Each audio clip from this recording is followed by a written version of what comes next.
Hello friend, my channel city and trend knowledge में आपका स्वागत है। आज 13 मई 2024 जो आज का दिन इतना महत्वपूर्ण है क्योंकि आज जो पूरे भारत में अधिकतर शहरों में प्रधानमंत्री के वोट होंगे और कोई गांव क्षेत्र है जहां पर 7 तारीख को वोटिंग हो चुकी है, पर जो बड़ी जगह है जैसे मध्य प्रदेश बड़ा ज़िला हो गया, उत्तर प्रदेश और अन्य बड़े ज़िलों में आज 13 तारीख को ही वोटिंग होगी और वोट देना हमारा अधिकार है और कर्तव्य भी है। बहुत से लोग तो यह सोचते हैं कि वोट डालने से क्या फ़ायदा है। कुछ लोग तो वोट डालते ही नहीं हैं, 50% लोग तो वोट जाते ही नहीं हैं वोट डालने, किसी की पर्ची नहीं मिलती। कुछ लोग जाते हैं तो जिनकी पर्ची में नाम ही नहीं रहता, ना उनकी पर्ची मिलती है, इस कारण से उनको वोट चले जाते हैं। और वोट में सभी प्रकार के बटन दिए रहते हैं, लोग खड़े रहते हैं, बहुजन समाज पार्टी, झाड़ू, बीजेपी, कमल, कांग्रेस, हाथी, अन्य प्रकार के जितने भी रहते हैं, जिसको जो लगता है उसमें अपना वोट डालता है। वो ऐसा ज़रूरी नहीं है कि वो किसी के बहकावे में और दबाव में आके वो बीजेपी पे ही वोट डाले या कांग्रेस पे ही वोट डाले, ऐसा नहीं है।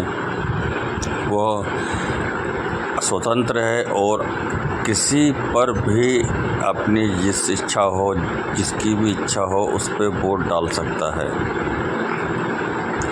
तो वोट डालना बहुत ज़रूरी है क्योंकि जब सरकार अच्छी बनती है तो ही देश में सारे काम अच्छे होते हैं। क्योंकि यह सरकार पूरे 5 साल चलती है, 5 साल बाद फिर सरकार चेंज होती है, फिर वोट होते हैं। यह हमारे भारत में यह नियम चलता आ रहा है सदियों से। तो आज के दिन इतना महत्वपूर्ण है कि वोट डालने से सब ज़रूर जाएं, जिसमें सरकारी जो छुट्टी दी गई है, किसी विभाग में प्रदेश में अलग प्रकार की छुट्टियां दी गई हैं। जैसे यूपी में और एमपी में आज वोटिंग है तो किसी सरकारी अफसरों पर पूरा दिन छुट्टी है, किसी ऑफिसों में आधे दिन की छुट्टी दी गई है। दोपहर 1 बजे बाद से ऑफिस से 6 बजे तक जाना है। किसी में सुबह से मॉर्निंग से छुट्टी दी, किसी में शाम से 1 बजे से छुट्टी दी है, किसी ऑफिस और दफ्तरों में पूरे दिन की छुट्टी दी गई है।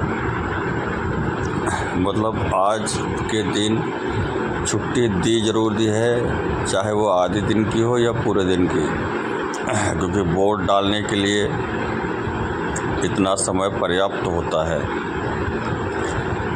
तो आज के दिन वोट डालने ज़रूर जाए क्योंकि एक वोट से सरकार की जीत हार हो जाती है। पिछली बार विधानसभा के चुनाव हुए थे जिसमें कांग्रेस और अन्य तो नहीं, बाकी अधिकतर जगह बीजेपी ही आई थी।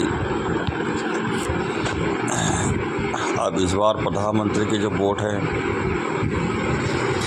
अब इसमें यहाँ मालूम चलेगा कि जब इसका चुनाव का रिजल्ट आएगा कि कौन लोग हैं, कौन लोग नहीं हैं, कौन जीता कौन हारा, यह रिजल्ट आने पे मालूम पड़ेगा। पर आज महत्वपूर्ण दिन है। सुबह 7 बजे से लेकर शाम को 5 बजे तक वोटिंग चालू रहेगी। उसके बाद वह ताला लगा दिया जाएगा वहाँ पे, और जो भी पर्चियाँ इकट्ठा हुई होती हैं जहाँ पे बटन पे यूज़ होता है उसमें तो वो सब इकट्ठा करके जो उनकी पेटी रहती है उनमें मजबूती से ताले लगा के सिक्योरिटी के साथ में उन्हें लिया जाता है, उन्हें एकत्रित करके रखा जाता है सुरक्षित। फिर उनकी गिनती लगाई जाती है कि बहुजन समाज पार्टी में, कांग्रेस में, बीजेपी में कितने कितने वोट आए हैं। उनकी गिनती करने के बाद में हर जगह के ऐसे ही रूल होते हैं, जहाँ जहाँ पर भी होता है वोटिंग वहाँ। और यह वोटिंग जो है, जिसका जो वार्ड क्रमांक रहता है उसके आसपास ही सबके क्षेत्र, किसी के जो स्कूल, सरकारी स्कूल है या सरकारी अस्पताल जो आसपास रहते हैं, उन्हीं के वार्ड जो क्रमांक रहते हैं, उनके वार्ड क्रमांक के अनुसार ही वो सबके अलग अलग पास में देते हैं, ताकि महिलाओं और पुरुषों को वोट डालने में कोई परेशानी ना हो। तो यह बहुत ज़रूरी है। और आज का दिन वोट डालने का है, तो वोट डालने ज़रूर जाए, क्योंकि मैं ये नहीं बोलूँगा कि बीजेपी पे ही वोट डालें। आपकी जिसकी इच्छा हो, आप जिस पे चाहते हैं, आपका अधिकार है। आप चाहे तो बहुजन समाज पार्टी मायावती को वोट डालें, आपके ऊपर निर्धारित है यह। तो वोट डालना जरूर है, क्योंकि एक वोट की कीमत लाखों होती है और एक वोट से जीता हारी का फैसला भी हो जाता है। तो आपको मेरा चैनल पसंद आए तो सब्सक्राइब जरूर करें। धन्यवाद।